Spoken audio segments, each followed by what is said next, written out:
Welcome to బీజేటీవీ. ముందుగా headlines చూద్దాం. ప్రపంచ క్రైస్తవులకు మార్గదర్శి రోమన్ కేథలిక్ చర్చి పరమ గురువైన పోప్ ఫ్రాన్సిస్ మరణం. సంతాపం తెలిపిన రాష్ట్ర ముఖ్యమంత్రులు.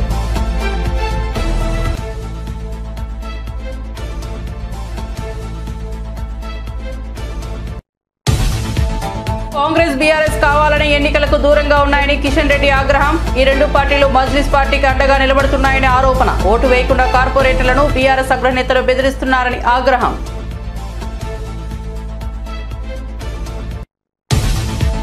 గోదావరి పుష్కరాల నేపథ్యంలో 2027 జూన్ నాటికే పోలవరం పూర్తవుతుందన్న నిమ్మల. 2027 డిసెంబర్ నాటికి ప్రాజెక్టు పూర్తి చేయాలని సీఎం లక్ష్యమని వెల్లడి. పుష్కరాల నేపథ్యంలో జూన్లోనే పూర్తి చేస్తామని వ్యాఖ్య.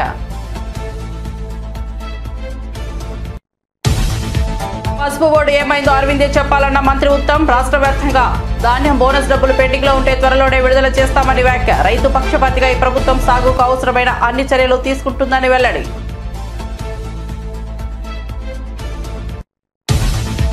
గుంటూరులో శంకర్ విలాస్ బ్రిడ్జ్ స్థానంలో కొత్తగా ఆర్ఓబీ నిర్మాణం చేపడతామన్న మంత్రి. వీలైనంత తక్కువ సమయంలో ఆర్ఓబీ పూర్తి చేస్తామన్న పెమ్మసాని. భూములు కోల్పోయి 21 మందికి చెక్కుల పంపిణీ.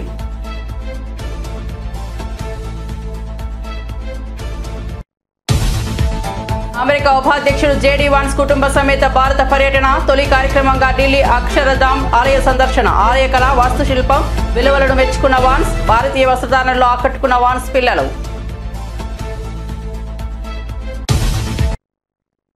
ఇక వార్త వివరాల్లోకి వెళ్తే, మానవాళిని ప్రేమ దయతో నడిపించిన పోప్ ఫ్రాన్సిస్ మరణం చాలా బాధ కలిగించిందని ముఖ్యమంత్రి చంద్రబాబు అన్నారు.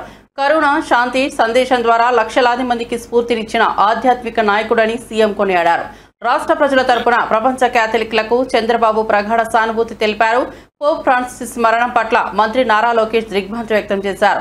ఆధ్యాత్మిక నాయకత్వంతో తరతరాలకు ఆయన స్ఫూర్తిగా నిలిచారన్నారు. పోప్ ఫ్రాన్సిస్ ఆత్మకు శాంతి చేకూరాలని ప్రార్థించారు. కొట్లాడి తెచ్చుకున్న ప్రత్యేక రాష్ట్రంలో కొద్ది మంది రాజకీయ నాయకులకే ఉద్యోగాలు వచ్చాయని డిప్యూటీ సీఎం బట్టి విక్రమార్క అన్నారు.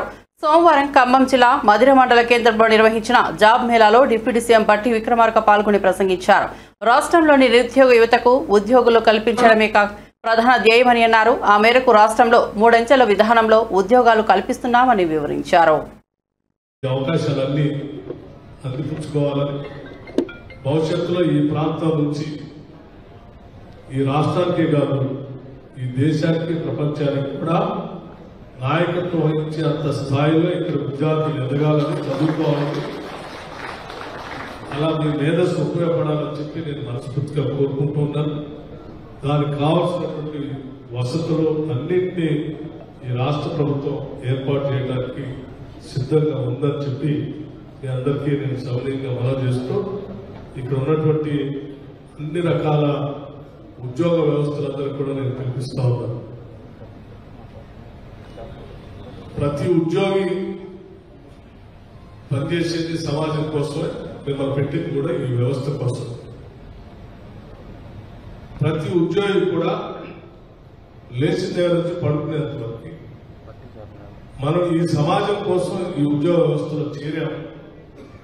మనం ఏం చేస్తున్నామో, ఈ సమాజానికి ఎంత జవాబుదారీతనంగా పనిచేస్తున్నాం అనేది మనమే ఆత్మసాక్షిని ఒకసారి ప్రశ్నించుకొని ఆ దిశలో మనందరం సమాజ సేవకు మరొకసారి పునరంకితం అవుదో అని చెప్పి మీ అందరికీ నేను సౌకర్యంగా మనం చేస్తూ, మీ అందరూ I wish you all the best, have a wonderful life, God bless you, మంచి మంచి భవిష్యత్తు ఎదగాలని చెప్తూ, ఇప్పటికే కొద్దిమందిని ఇంటర్వ్యూ కూడా చేశారని చెప్తా ఉన్నారు.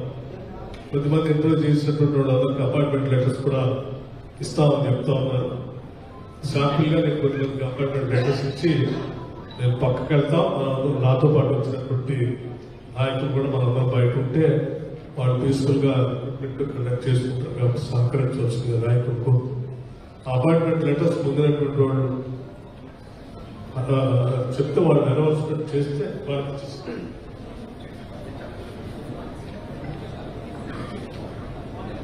ప్రీమియం హెల్త్ కేర్ అండి, తిరుపతమ్మ 25,000 శాలరీ. ఏపీ జలవనరుల శాఖ మంత్రి నిమ్మల రామానాయుడు గత ప్రభుత్వ పాలనపై తీవ్ర విమర్శలు చేశారు. ఈ నేపథ్యంలో పశ్చిమ గోదావరి జిల్లా పోడూరులో మన రైతు మన రామానాయుడు కార్యక్రమంలో మంత్రి నిమ్మల రామానాయుడు పాల్గొన్నారు. ఈ క్రమంలో కోటితో అభివృద్ధి పనులకు మంత్రి నిమ్మల రామానాయుడు శంకుస్థాపన చేశారు. ఈ సందర్భంగా మంత్రి మాట్లాడుతూ గత వైసీపీ ప్రభుత్వ హయాంలో పంట కాల్వలు డ్రైన్ల పనులకు రూపాయి కూడా ఖర్చు పెట్టలేదని విమర్శించారు. ఇక గుండ్లకమ్మ అన్నమయ్య ప్రాజెక్టు గేట్లు కొట్టుకుపోయినా వైసీపీ ప్రభుత్వం పట్టించుకోలేదని తీవ్ర స్థాయిలో మండిపడ్డారు. పరిస్థితి కూడా మీరు చూశారు. గతంలో ఎప్పుడు కూడా ముఖ్యమంత్రి వచ్చింది లేదు, వచ్చినా కూడా కనీసం ప్రెస్ వాళ్ళు ఇంకా కన్నెత్తి చూసినటువంటి పరిస్థితి కూడా లేదు. అంటే గత ముఖ్యమంత్రికి ఈ ముఖ్యమంత్రికి ఉన్నటువంటి తేడా ఏంటనేది తెలుస్తూ అందులో భాగంగా ఏదైతే మరి డయాఫ్రమ్ వాళ్ళు మళ్ళీ గత ప్రభుత్వం చేసినటువంటి ధ్వంసం నుంచి మళ్ళీ నిర్మాణం వైపు అడుగులేస్తూ మళ్ళీ 990 కోట్ల రూపాయలతోటి కొత్త డయాఫ్రమ్ నిర్మాణం చేయాలని ఏదైతే సిడబ్ల్యూసి ఇచ్చినటువంటి దాని ప్రకారం ఆ డయాఫ్రమ్ వాల్ పనులు మొన్న జనవరి 18వ తేదీ నుంచి ప్రారంభించడం జరిగింది. ఆ డయాఫ్రమ్ వాల్ పనులు ఏదైతే శరవేగంగా ఇప్పటికే 2 కట్టర్లు 2 గాబర్లతోటి శరవేగంగా ఆ డయాఫ్రమ్ వాల్ పనులు పూర్తవుతూ ఉన్నాయి. నిన్ననే ఏప్రిల్ 20 నిన్ననే చంద్రబాబు నాయుడు గారు కూడా పుట్టినరోజు.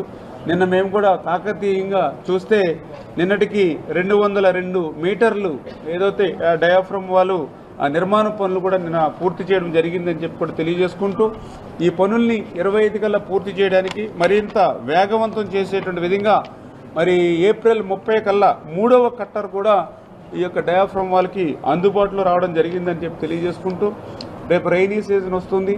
రైనీ సీజన్లో వర్షాకాలంలో కూడా పనులు ఆగకుండా చేయాలనేటువంటి ఉద్దేశంతో ఎగువ కాపర్ డ్యామ్ ఏదైతే ఉందో ఆ ఎగువ కాపర్ డ్యామ్ ఎందుకంటే ఆల్రెడీ 4-5 ఇయర్స్ అయింది కాబట్టి దాని స్ట్రెంగ్త్ తగ్గకుండా దాన్ని బలోపేతం చేయడం కోసం ఏదైతే మనకి ఇంటర్నేషనల్ ఎక్స్పర్ట్స్ ఏదైతే ఇచ్చారో దాని ప్రకారం బట్రస్ డ్యామ్ కూడా దానికి అనుబంధంగా కూడా పనులు ప్రారంభించాం. రేపు మే నెల కల్లా ఆ ఎగువ కాపర్ డ్యామ్ని స్ట్రెంగ్తన్ చేసేటువంటి విధంగా ఆ బట్రస్ డ్యామ్ కల్లా పూర్తి చేస్తామని చెప్పేసి కూడా మీ ద్వారా కూడా తెలియజేసుకుంటూ ఈ రకంగా చంద్రబాబు నాయుడు గారు ఇచ్చినటువంటి లక్ష్యం ఏదైతే 2025 డిసెంబర్ కల్లా ఈ యొక్క డయాఫ్రమ్ వాల్ని నిర్మాణం చేస్తామని చెప్పి కూడా మీ ద్వారా కూడా తెలియజేసుకుంటూ మరి ఈ యొక్క స్టార్ట్ చేసినటువంటి కొద్ది రోజుల్లోనే 202 మీటర్లకి నిన్న 20వ తారీఖు పూర్తి చేసినందుకు కూడా అక్కడ ఉన్నటువంటి అధికారులకు ఏజెన్సీని కూడా అభినందిస్తున్నామని చెప్పి తెలియజేసుకుంటూ అదేవిధంగా ఏదైతే ఈసీఆర్ఎఫ్ డ్యామ్ ఏదైతే మెయిన్ డ్యామ్ ఎర్త్కమ్ రాక్ఫిల్ డ్యామ్ ఏదైతే ఉందో మరి డయాఫ్రమ్ వాల్ పూర్తి చేసేంత వరకు వేచి చూడకుండా కాలం కలిసి రావాలనే ఉద్దేశంతో ప్యారలల్గా అంటే డయాఫ్రమ్ వాల్ నిర్మాణం జరుగుతుండగానే ఈసీఆర్ఎఫ్ మెయిన్ డ్యామ్ను కూడా నిర్మాణం చేయాలనేటువంటి ఆలోచన ఏదైతే సిడబ్ల్యూసి అదేవిధంగా సెంట్రల్ ఎక్స్పర్ట్స్ పీపీఏ ఏదైతే చెప్పారో దానికి అనుగుణంగా ఆ ఏదైతే గ్యాప్ 1 సంబంధించి ఈసీఆర్ఎఫ్ డ్యామ్ నిర్మాణం ఈ ఏప్రిల్ నెల నుంచి మేము అది కూడా స్టార్ట్ చేసాం. అదేవిధంగా ఏదైతే గ్యాప్ 2 వద్ద ఈసీఆర్ఎఫ్ డ్యామ్ పనులు మరి ఈ సంవత్సరమే నవంబర్ 30లోగా అవి కూడా ఈసీఆర్ఎఫ్ డ్యాములు పనులు కూడా మొదలుపెట్టేటువంటి విధంగా చంద్రబాబు నాయుడు గారు ఇచ్చినటువంటి ప్రణాళికలను అమలు చేసి ఖచ్చితంగా రేపు 2027 డిసెంబర్ కల్లా మరి ఈ యొక్క పోలవరం ప్రాజెక్టుని పూర్తి చేయాలనేటువంటి ఆలోచన మొన్న చంద్రబాబు నాయుడు గారు చేసినటువంటి రివ్యూలో మీరు ఇంకొంచెం పురోగతిని ఏదైనా అవకాశం ఉంటే సాధించి 2027 డిసెంబర్ భద్రాచలంలో జరిగిన బీఆర్ఎస్ కార్యకర్తలు ఉద్యమకారుల సమావేశంలో ఎమ్మెల్సీ కల్వకుంట్ల కవిత కీలక వ్యాఖ్యలు చేశారు. పార్టీ అధినేత కేసీఆర్ కు కార్యకర్తలకు తాను వారధిగా ఉంటానని స్పష్టం చేశారు. కార్యకర్తల సమస్యలను కేసీఆర్ దృష్టికి తానే తీసుకెళ్తారు. కార్యకర్తలకు ఎలాంటి అవసరం ఉన్నా నన్ను నేరుగా సంప్రదించవచ్చు. వారిని కాపాడుకోవడం నా బాధ్యతగా భావిస్తున్నానని తెలిపారు. తెలంగాణను కాపాడమే బీఆర్ఎస్ కార్యకర్తల ప్రథమ కర్తవ్యమని పేర్కొన్నారు. కాంగ్రెస్ సర్కార్ నిరుపేదల్ని మోసం చేస్తోందని, ఖమ్మం నుంచి 3 మంత్రులున్నా ఫలితం లేదన్నారు. ఆత్మీయ భరోసా కింద ఇచ్చే డబ్బులు మానేశారు. మన కళ్ల ముందే మన తెలంగాణ ఆగమవుతుంటే ఊరుకోకూడదని హెచ్చరించారు. కాంగ్రెస్ ప్రభుత్వానికి వ్యతిరేకంగా ప్రజలను చైతన్యపరచాలని పిలుపునిచ్చారు. గమనించుకున్నాం. మరి ఇవాళ కూడా అదే చేయాలి. వీడు చూడడానికి మనోళ్ళలాగా ఉంటాడు, తెలంగాణోళ్ళలాగా ఉంటాడు, కానీ పనిచేసేది తెలంగాణకు వ్యతిరేకంగా పనిచేస్తున్నాడు. ఆ అంశాన్ని దయచేసి గుర్తించాలి. ఇవాళ మన లోపల మనకున్న అనేక సమస్యలకు మీకు కేసీఆర్ గారికి మధ్యలో వారధిగా నేను నిలబడి ఉంటా. నేను మిమ్మల్ని ఏది అవసరం ఉంటే అది సార్ దగ్గరికి మీ సమస్య నేను తీసుకుపోయి చూపిస్తా. మనం చాలా బలమైనటువంటి పార్టీ, ఇంకా బలంగా ఎదుగుదాం. ప్రపంచంలో మనల్ని ఎవరు ఎదిరించలేనంత బలంగా ఎదుగుదాం. కానీ అట్ ద సేమ్ టైం ప్రజల్ని రక్షించుకోవాల్సినటువంటి అవసరం మనకున్నది. తెలంగాణ యొక్క అభివృద్ధిని కాపాడుకోవాల్సినటువంటి అవసరం మనకున్నది. ఆ ప్రథమ బాధ్యతను మర్చిపోవద్దని కూడా ఇక్కడ ఉండేటటువంటి నాయకులకందరికీ కూడా నేను సూచన చేస్తా ఉన్నాను. మీ అందరికీ తెలుసు, ప్రపంచం అంతా ఉంటుంది. అప్పుడైతే ఆ ఈడీ సిబిఐ మొత్తం నా ఫోన్ నంబర్ టీవీలలోనే వేసేసారు. ప్రతి ఒక్కరి దగ్గర నా ఫోన్ నంబర్ ఉంటుంది. ఫోన్ నంబర్ లేని వాళ్ళు ఇన్స్టాగ్రామ్, ఫేస్బుక్, ట్విట్టర్ ఎట్లా అన్నా నన్ను రీచ్ కావచ్చు. మీకు ఏ సమస్య ఉన్నా తీర్చేటటువంటి బాధ్యత నేను తీసుకుంటా. కేసీఆర్ గారి దగ్గరికి మీ సమస్యను నేను వివరించి తీసుకొని వెళ్తా. మీరు నాకు ఒక వాగ్దానం చేయాలి. భద్రాచలంలో ఉప ఎన్నిక వస్తే ఎట్టి పరిస్థితులలో మళ్ళా ఇదే గులాబీ జెండా ఎగరేయాలని చెప్పి మాట మీ అందరి దగ్గర నేను తీసుకుంటా ఉన్నాను. మరి ఇక్కడికి భద్రాచలంతో నా అనుబంధం ఇప్పటిది కాదు, అనేక సంవత్సరాలది. ఆనాడు భద్రాచలంకి బతుకమ్మ చేయడానికి వచ్చినప్పుడే నరసింహమూర్తి గారి ఇంటికి కూడా నేను వెళ్ళడం జరిగింది. ఇక్కడ బతుకమ్మ రాముల వారి సన్నిధిలో చేసినప్పుడు నాకు బాగా గుర్తుంది. జయశంకర్ గారు, కేసీఆర్ గారు ఇద్దరు పక్కపక్కన కూర్చొని నాకు ఫోన్ చేశారు. నీకు భద్రాచలంలో ఇంతమంది లేడీస్ ఎట్లా వచ్చినారు అసలు అని అడిగినారు. అంటే నేను చెప్పాను, లేదు ఇక్కడ చాలా చైతన్యం ఉన్నది, చాలా అద్భుతంగా పనిచేసేటటువంటి వ్యక్తులు, నాయకులు ఉన్నారు, అందుకే ఇంత మంచిగా ఇక్కడ పండగ జరుపుకుంటా ఉన్నారని చెప్పినాము. ఆ చైతన్యం ఇప్పుడు ద్విగుణీకృతమైంది. మన రాష్ట్రం వచ్చింది, మన రాష్ట్ర పండగ, మన రాష్ట్ర పద్ధతులు, మన రాష్ట్రం, మన రాష్ట్ర అభివృద్ధి అనే ఒక సోయి అందరికి కూడా ఉంది. కాబట్టి దాన్ని కాపాడుకునేటటువంటి దిశగా మనందరం కూడా ప్రయత్నం చేద్దామని మీ అందరినీ కూడా కోరుకుంటున్నా. అనేక మంది అనేక రకాలుగా ఉద్యమంలో పాల్గొన్నాం. ఆ స్ఫూర్తిని మాత్రం విడిచిపెట్టొద్దని చెప్పి ఒక సోదరిగా ఏదేమైనా మీకు అండగా నేను నిలబడతానని చెప్పి మీ అందరికీ కూడా మళ్ళీ మనవి చేసుకుంటూ, మరి కార్యక్రమాన్ని ఇంత సమన్వయంతో నిర్వహించడానికి దోహదపడ్డట్టు మన దిండిగాల రాజేంద్ర అన్నకు మళ్ళీ ఒకసారి ప్రత్యేకంగా నమస్కారాలు. రాష్ట్రంలో ఉపాధ్యాయ పోస్టుల భర్తీ చేసిన ఏకైక ముఖ్యమంత్రి నారా చంద్రబాబు నాయుడుని టీడీపీ ఎమ్మెల్సీ పంచమర్తి అనురాధ స్పష్టం చేశారు. టీచర్ల నియామకాల్లో నిజమైన దూకుడు చూపించి వేలాది మందికి ఉద్యోగ అవకాశాలు కల్పించిన ఘనత చంద్రబాబుకే చెందుతుందని ఆమె తెలిపారు. YSR Congress party social media వేదికగా తప్పుడు ప్రచారం చేస్తోందని, వారి హయాంలో టీచర్ పోస్టుల భర్తీ పెద్దగా జరగలేదని విమర్శించారు. చంద్రబాబు హయాంలోనే అత్యధికంగా పోస్టుల భర్తీ చేయబడ్డాయని, వాస్తవాలను వక్రీకరించడం ద్వారా ప్రజలకు మోసం చేయాలనుకుంటున్నారని మండిపడ్డారు. టీచర్ ఉపాధ్యాయుల భర్తీ పోస్టుల గురించి మరి గౌరవనీయులు విద్యాశాఖ అమాత్యులు నారా లోకేష్ గారు మరి చంద్రబాబు నాయుడు గారి యొక్క 75వ పుట్టినరోజు సందర్భంగా మరి రాష్ట్ర వ్యాప్తంగా 16,347 టీచర్ పోస్టులకి నోటిఫికేషన్ ఇస్తే ఓర్చుకోలేకపోతా ఉన్నారు. దాని మీద రాద్ధాంతం చేయడమే కాకుండా జగన్మోహన్ రెడ్డి తప్పుడు ప్రచారాలు చేస్తూ ఉన్నారు. తప్పుడు ప్రచారాలు చేయడమే కాకుండా వాళ్ళు ఎప్పుడెప్పుడు డిఎస్సీలు ప్రకటించారో, ఎప్పుడెప్పుడు డిఎస్సీలు టీచర్ పోస్టులు భర్తీ చేశామో అని ఫేక్ ప్రచారాన్ని సోషల్ మీడియాలో వైరల్ చేయటం నిజంగా చాలా దారుణమైన విషయం. నిజామాబాద్ కు కేంద్రం ప్రకటించిన పసుపు బోర్డు ఎటుపోయిందో స్థానిక బీజేపీ ఎంపీ ధర్మపురి అరవింద్ చెప్పాలని వ్యవసాయ మంత్రి ఉత్తమ్ కుమార్ రెడ్డి డిమాండ్ చేశారు. మంత్రులు తుమ్మల నాగేశ్వరరావు, జూపల్లి కృష్ణారావులతో కలిసి నిజామాబాద్ లో నిర్వహించిన రైతు మహోత్సవంలో ఆయన పాల్గొన్నారు. ఈ సందర్భంగా మాట్లాడుతూ కేంద్రం నుండి బోర్డు ఏర్పాటు ఆదేశాలు వచ్చినా ఇప్పటికీ పూర్తి స్థాయిలో పనులు ప్రారంభం కాలేదని ఆరోపించారు. పసుపు రైతులకు మోసం చేసిన వారిపై రైతులు ప్రశ్నించాలి. ఎంపీ అరవింద్ తానే ఉద్యమం చేశానన్నారు. ఇప్పుడు ఏమైంది బోర్డు అంటూ మండిపడ్డారు. రైతులకు మద్దతు ధరలు, మద్దతు వ్యవస్థ బలోపేతానికి కృషి చేస్తామని మంత్రి ఉత్తమ్ స్పష్టం చేశారు. ఉమ్మడి నిజామాబాద్ జిల్లాకి ఎంతో ఉపయోగపడే ప్రాణహిత చేవెళ్ల ప్రాజెక్టు 1-2 నెలల్లో పనులు మొదలుపెట్టి మా టైంలో, మా టర్మ్లో మేము పూర్తి చేస్తామని చెప్పి సభాముఖంగా నేను మాటిస్తున్నాను. అదేవిధంగా మిత్రులారా, షబ్బీర్ అలీ గారు కోరినట్టుగా 22 కోట్లు ఒక ప్యాకేజీకి పెండింగ్ ఉన్నాయని అది వెంటనే విడుదల చేస్తామని చెప్పి కూడా నేను మనవి చేస్తున్నా. రాకేష్ రెడ్డి గారు చెప్పిండ్రు, ఎక్కడో కొన్ని చోట్ల గన్నీ బ్యాగ్స్ లేవని, రాష్ట్రంలో సరిపోని స్టాక్ ఉంది. ఎక్కడన్నా అధికారుల నిర్లక్ష్యం వల్ల బస్తాలు గన్నీ బ్యాగ్స్ చేరకుంటే వెంటనే అధికారులను సస్పెండ్ చేస్తానని చెప్పి కూడా సభాముఖంగా మనం చేస్తున్నా. ఈ రాష్ట్రంలో ఏ ప్రొక్యూర్మెంట్ సెంటర్లో గన్నీ బ్యాగ్స్ కొరత అవ్వడానికి వీల్లేదు. జిల్లా కలెక్టర్లకు విజ్ఞప్తి చేస్తున్నా.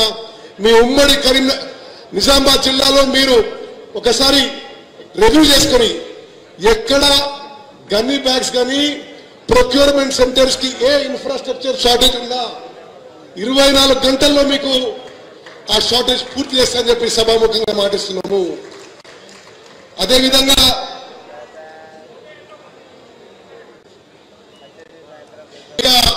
అది కేవలం 2-3 కోట్లు అని చెప్పిండు. తప్పనిసరిగా అది పూర్తి చేస్తామని చెప్పి కూడా నేను మనం చేస్తున్నా. ఉమ్మడి నిజామాబాద్ జిల్లాలో ఫైనాన్షియల్ వయబిలిటీ ఉంది, టెక్నికల్ వయబిలిటీ ఉంటే మరి మీరు కోరినట్టుగా చెక్ డ్యామ్స్ కూడా మంజూరు చేస్తామని చెప్పి కూడా నేను మనం చేస్తున్నా. మిత్రులారా, మన ప్రభుత్వం, మన కాంగ్రెస్ ప్రభుత్వం మహేష్ గౌడ్ గారు చెప్పినట్టుగా రైతులు మీరు పెద్ద సంఖ్యలో మమ్మల్ని ఎన్నుకున్నందుకే మేము ఇక్కడ కూర్చున్నాం. ఏనాడు మర్చిపోవు ఈ ప్రభుత్వం రైతు పక్షపాతంగా వ్యవసాయానికి అన్ని విధాలుగా చర్యలు తీసుకుంటామని చెప్పి నేను మరోమారు మనం చేస్తున్నాం. ఇరిగేషన్ విషయంలో తక్కువ ఖర్చుతో ఎక్కువ ఆయకట్టు సాగులో వచ్చే విధంగా, ఎక్కువ నీరు ఇచ్చే విధంగా మేము నిరంతరం చర్యలు తీసుకుంటాము అని చెప్పి నేను మనం చేస్తున్నాం. హైదరాబాద్ స్థానిక సంస్థల ఎన్నికల్లో మధోన్మాద మజ్లిస్ కు కాంగ్రెస్ పార్టీలు సపోర్ట్ చేస్తున్నాయని రాష్ట్ర బీజేపీ అధ్యక్షుడు కేంద్ర మంత్రి కిషన్ రెడ్డి సంచలన ఆరోపణలు చేశారు. ఆయన నాంపల్లి పార్టీ కార్యాలయంలో బీజేపీ కార్పొరేటర్లతో సమావేశం. ఈ భేటీకి ఎమ్మెల్సీ అభ్యర్థి గౌతమ్ రావుతో పాటు మాజీ ఎమ్మెల్యే చింతల రామ్ హాజరయ్యారు. ఇందులో భాగంగా ఎమ్మెల్సీ ఎన్నికపై మరోసారి మాక్ పోలింగ్ నిర్వహించారు. ఒక్క ఓటు కూడా మిస్ అవ్వకుండా చూడాలని కార్పొరేటర్ కిషన్ రెడ్డి దిశానిర్దేశం చేశారు. ఇదే పాతపట్నంలో మజ్లిస్ పార్టీ వరుసగా గెలుస్తున్నటువంటి శాసనసభ నియోజకవర్గాల్లో కానీ, లేక హైదరాబాద్ పార్లమెంట్ కాన్స్టిట్యున్సీలో కానీ, మున్సిపల్ కార్పొరేషన్ ఎక్కడైతే మజ్లిస్ పార్టీ గెలుస్తుందో అక్కడ కానీ ఖచ్చితంగా బీఆర్ఎస్ పార్టీ, కాంగ్రెస్ పార్టీ రెండు కూడా పోటీ చేసి మజ్లిస్ వ్యతిరేక ఓట్లు చీల్చి మజ్లిస్ పార్టీకి సహకరించేటువంటి ప్రయత్నం చేస్తూ ఉన్నారు. అక్కడ బీజేపీని ఓడించడం కోసమో ఆ ఎలక్షన్స్లో పోటీ చేస్తారు రెండు పార్టీలు. ఇక్కడ బీజేపీని ఓడించడం కోసం ఈ ఎలక్షన్స్లో పోటీ చేయకుండా ఉంటున్నారు. ఎమ్మెల్సీ ఎలక్షన్స్లో ఇక్కడనేమో పోటీ చేయరు, అక్కడ పోటీ చేస్తారు. అక్కడ ఓట్లు విభజించేటువంటి ప్రయత్నం చేస్తారు, మజ్లిస్ వ్యతిరేక ఓట్లు. ఇక్కడ మజ్లిస్ పార్టీని గెలిపించడం కోసం పోటీ చేయకుండా ఉంటున్నారు. ఇంత పచ్చిగా మజ్లిస్ పార్టీతో చేయి కలిపి పనిచేస్తున్నటువంటి రెండు పార్టీలు కూడా మరి సెక్యులర్ పార్టీలు ఏ రకంగా అయితే చెప్పాల్సినటువంటి అవసరం ఉంది. రాహుల్ గాంధీని ఒక్కటే ప్రశ్నిస్తున్నాను, పచ్చి మతోన్మాద పార్టీ అయినటువంటి మజ్లిస్ పార్టీ, రజాకర్ల వారసత్వంగా వస్తున్నటువంటి మజ్లిస్ పార్టీతో మీరు హైదరాబాద్లో స్నేహం చేస్తూ, కలిసి కాపురాలు చేస్తూ, వాళ్ళ మద్దతుతో మీరు, మీ మద్దతుతో వారు ఎన్నికల్లో గెలుస్తూ ఈరోజు మేము సెక్యులర్ అని రాహుల్ గాంధీ ఏ ముఖం పెట్టుకొని దేశంలో ప్రచారం చేస్తుండో చెప్పాల్సిన అవసరం. మజ్లిస్ పార్టీ రజాకారుల పార్టీ అవునా కాదా రాహుల్ గాంధీ చెప్పాలి.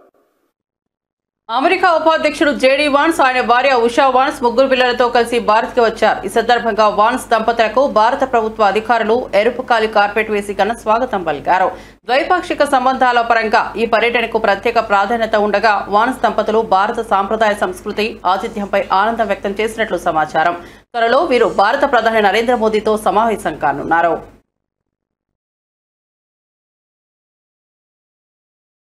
టీపీసీసీ అధ్యక్షుడు మహేష్ కుమార్ గౌడ్ సంచలన వ్యాఖ్యలు చేశారు. 1923లో నిర్మితమైన నిజాం సాగర్ ప్రాజెక్టు తర్వాత ప్రకాశం, కృష్ణా, గుంటూరు జిల్లాల నుండి వచ్చిన ఆంధ్ర రైతులు తెలంగాణలోని బాన్సువాడ, బోధన్, డిచ్పల్లి ప్రాంతాల్లో స్థిరపడి ఇక్కడి ప్రజలకు వ్యవసాయ విధానాలు నేర్పించారని తెలిపారు.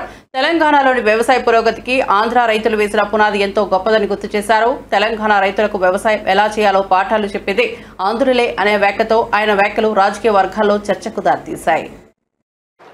మిత్రులారా, పెద్దలు జూపల్లి గారు చెప్పినట్టుగా 10 ఏళ్లలో ఈ రాష్ట్రాన్ని అప్పుల పాలు చేసి 6.5 లక్షల కొత్త అప్పు తెచ్చి మొత్తం 7.5 లక్షల కోట్ల అప్పు మన నెత్తిన పెట్టిపోతే కూడా ఆర్థిక నిర్బంధం విపరీతంగా ఉన్నా కూడా కాంగ్రెస్ ప్రభుత్వం, ముఖ్యమంత్రి రేవంత్ రెడ్డి గారు 6 గ్యారంటీలతో పాటు మీరు కోరుకొని సన్నబియ్య స్కీమ్ కూడా పెట్టినటువంటి ఘనత ఇవాళ రాష్ట్రంలో కాంగ్రెస్ ప్రభుత్వానికి.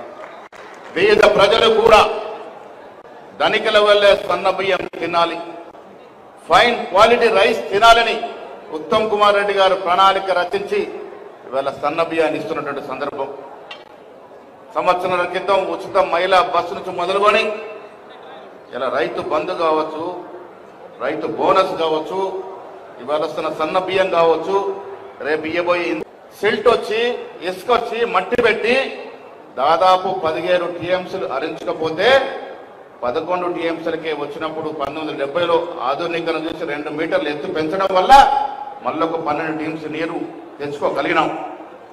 పెద్దలు ఇక్కడ ఉన్నారు, మంత్రి గారు, మీకు విజ్ఞప్తి చేస్తా ఉన్నాను, ఎంత వ్యయమైనా ఎంత ఖర్చు అయినా మీరు ఇవాళ వాగ్దానం చేయాల్సిందే. నిజాం సాగర్ ప్రాజెక్టుని డీసిల్టేషన్ చేయడం, డీసెడిమెంటేషన్ చేయండి, తద్వారా ఇంకొక 1,00,000 ఎకరాలు నీరు అందించే అవకాశం వస్తుంది. మీరు ఇక్కడ పెద్దలందరూ కూడా ముఖ్యమంత్రిని ఒప్పిద్దాం, నిధులు ఎక్కడికెళ్ళానో తీసుకురండి, నిజాం సాగర్ని మాత్రం డీసిల్టేషన్ చేయండి, తద్వారా ఇంకొక 1,00,000 అదనంగా ఎకరాలకు నీరిచ్చే అవకాశం ఉంది. కాబట్టి మంత్రి గారు దీని మీద స్పందించాల్సిందిగా నేను ఒక ఎమ్మెల్సీగా, పీసీసీ అధ్యక్షుడిగా మిమ్మల్ని కోరుతా ఉన్నాను. అదేవిధంగా శ్రీరామ్ సాగర్ ప్రాజెక్ట్ 1963లో నెహ్రూ గారు ప్రారంభించిన ప్రాజెక్ట్. అది ఈ దేశంలోనే గొప్ప ప్రాజెక్ట్.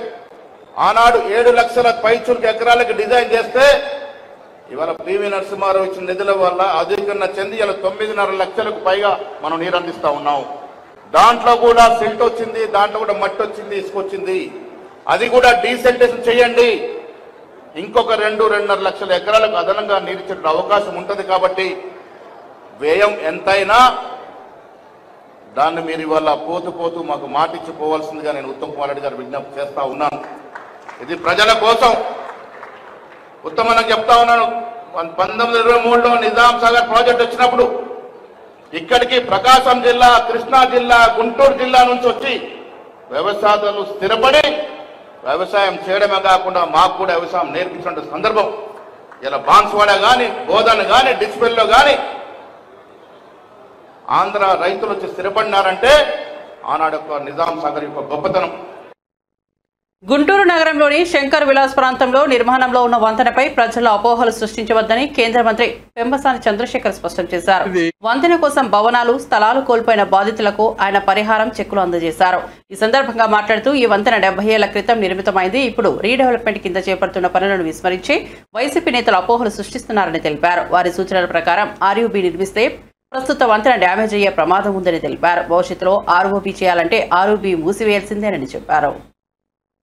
6 నెలల కాలంలో మొత్తం ప్రక్రియని కంప్లీట్ చేశాం. మేము ఈరోజు టెండర్ ప్రక్రియ కూడా పూర్తయి బ్రిడ్జ్ కన్స్ట్రక్షన్ కావాలనుకుంటే రేపు పొద్దున స్టార్ట్ అయ్యేటువంటి పరిస్థితిని తీసుకొచ్చాం మేము ఫస్ట్ టైం. ఇందులో కొంతమంది కొన్ని అపోహలు సృష్టిస్తా ఉన్నారు. నేను ఒకటే చెప్తా ఉన్నా, ప్రజలను కన్ఫ్యూజ్ చేయటం కోసం అర్థం పర్థం లేని ఆరోపణలు తీసుకొచ్చి అపోహలు కల్పియొద్దు. అండర్ పాస్లు మొత్తం 3 జీజీహెచ్ హాస్పిటల్ కి 44 అడుగుల వెడల్పుతోటి అండర్ పాస్ తీసుకున్నాం. అరండల్పేట 4వ లైన్కి 60 అడుగులు వెడల్పు అండర్ పాస్ తీసుకున్నాం. అరండల్పేట 5వ లైన్కి 44 అడుగులు అండర్ పాస్లు తీసుకున్నాం. బ్రిడ్జి లెంత్ తక్కువ అంటున్నారు. బ్రిడ్జి లెంత్ ఒకప్పుడు 430 మీటర్లు, ఈ రోజు 930 మీటర్లు, అంటే డబల్ చేశాం దీన్ని. వీళ్ళేమంటారు, ఎక్కడి నుంచో 1 కిలోమీటర్ 2 కిలోమీటర్లు కట్టమంటారు. అంటే అది ఫ్లైఓవర్ అవుతుంది కానీ అది ఆర్ఓబి అవ్వదు. ఇప్పటికే ఈ కొంచెం కట్టిన దానికే చుట్టుపక్కల ఉన్నటువంటి షాపులు వాళ్ళు జీవనోపాధి కోల్పోతా ఉన్నారు. దీన్ని 1 కిలోమీటర్ 2 కిలోమీటర్లు ప్రొలాంగ్ చేస్తే మిగిలిన వ్యాపారాలన్నీ దెబ్బతింటాయి. అంటే వాళ్ళు దెబ్బతినే పరిస్థితి వస్తే మళ్ళీ వాళ్ళు వచ్చి కోర్టుల్లో కేసేస్తే ఈ బ్రిడ్జి ముందుకెళ్లకుండా చేయాలనేటువంటి ఒక ఆలోచన. బ్రిడ్జి పర్పస్ ఏంటంటే రైల్వే గేట్ని దాటుకుంటూ చుట్టుపక్కల ప్రాపర్టీస్కి మినిమం డిస్టర్బెన్స్ ఉంటూ చేసేటువంటి ఉద్దేశమే ఈ బ్రిడ్జి ఉద్దేశం. సర్వీస్ రోడ్లు ఇప్పుడున్న దానికంటే టోటల్ మాస్టర్ ప్లాన్లో 120 ఫీట్ ఉంది. అటు 25 అడుగులు ఇటు 25 అడుగులు సర్వీస్ రోడ్స్ వస్తూ ఉన్నాయి. మేము అందరూ కూటమి ప్రభుత్వంలో ఉన్న నాయకులందరూ కూడా మా సొంత ప్రాజెక్టు లాగా కూర్చొని 1కి 10 సార్లు రివ్యూ చేసి ప్రతి సమస్యని క్షుణ్ణంగా పరిశీలించి చేసినటువంటి ప్రాజెక్ట్ ఇది. పొరపాటున కూడా ఇక్కడ ఉన్న వాళ్ళం ఎవ్వరం కూడా తప్పు చేసేటువంటి వ్యక్తులం కాదు. ఏది చేసినా కూడా ఇంత సొంత ఒక 0% కూడా సొంత లాభం చూసుకోకుండా ప్రజల గురించి ఆలోచించి చేసే వ్యక్తులం మేము. హైదరాబాద్ నగరం ప్రశాంతంగా ఉండాలంటే బీజేపీ ఎమ్మెల్సీ అభ్యర్థిని గెలిపించాలని మల్కాజ్గిరి ఎంపీ ఈటెల రాజేందర్ అన్నారు. ఆయన నాంపల్లిలోని పార్టీ రాష్ట్ర కార్యాలయంలో మీడియాతో మాట్లాడారు. నరేంద్ర మోదీ ప్రధానమంత్రి కాకముందు హైదరాబాద్ సహా దేశంలోని అనేక ప్రాంతాల్లో ఉగ్రముఖలు బాంబు దాడులు చేశాయని, కానీ ఇప్పుడు దేశం వైపు కన్నెత్తి చూసేందుకు కూడా భయపడుతున్నారని అన్నారు. అంతేకాదు మోదీ ప్రధాని అయ్యాక నగరాలు వేగంగా విస్తరిస్తున్నాయని, ఇతర దేశాలతో అద్భుతమైన సంబంధాలు కొనసాగిస్తున్నారని తెలిపారు. స్మార్ట్ సిటీలు, అమృత నగరాల పేరిట దేశంలోని అన్ని రాష్ట్రాలకు కేంద్ర నిధులు అందుతున్నాయని చెప్పారు.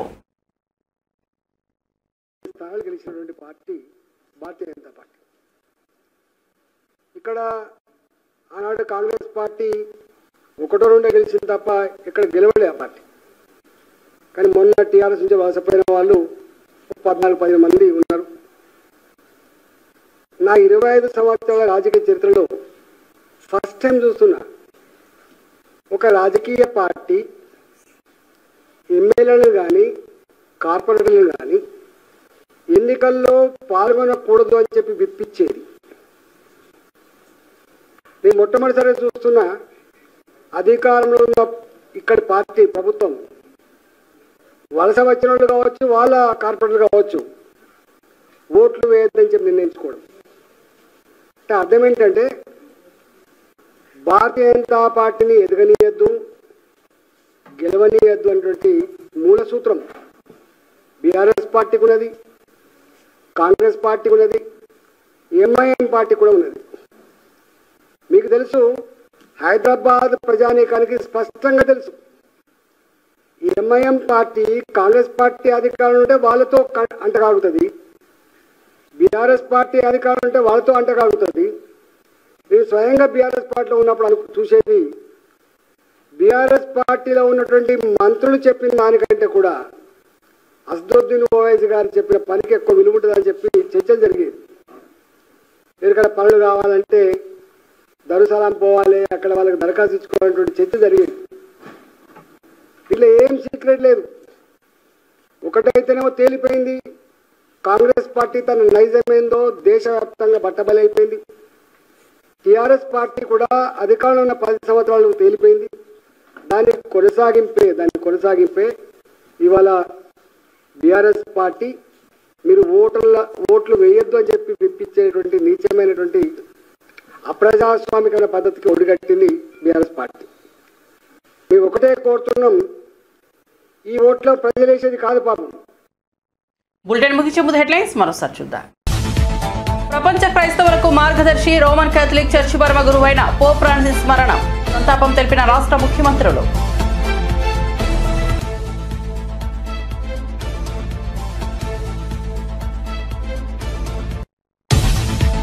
కాంగ్రెస్ బీఆర్ఎస్ కావాలని ఎన్నికలకు దూరంగా ఉన్నాయని కిషన్ రెడ్డి ఆగ్రహం. ఈ 2 పార్టీలు మజ్లిస్ పార్టీకి అండగా నిలబడుతున్నాయని ఆరోపణ. ఓటు వేయకుండా కార్పొరేటర్లను బీఆర్ఎస్ అగ్రనేతలు బెదిరిస్తున్నారని ఆగ్రహం.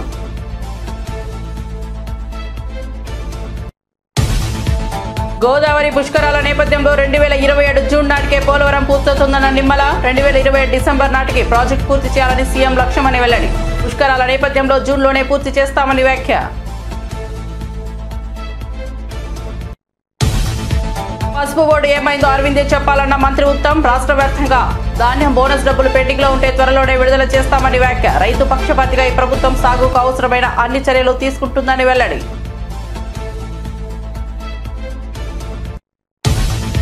గుంటూరులో శంకర్ విలాస్ బ్రిడ్జ్ స్థానంలో కొత్తగా ఆర్ఓబి నిర్మాణం చేపడతామన్న మంత్రి. వీలైనంత తక్కువ సమయంలో ఆర్ఓబి పూర్తి చేస్తామన్న పెమ్మసాని. భూములు కోల్పోయి 21 మందికి చెక్కుల పంపిణీ.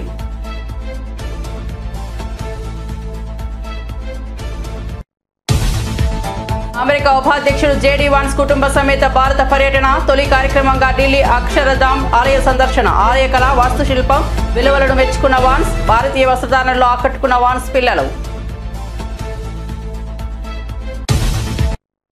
మరిన్ని అప్డేట్స్ కోసం చూస్తూనే ఉండండి బీజేటీవీ.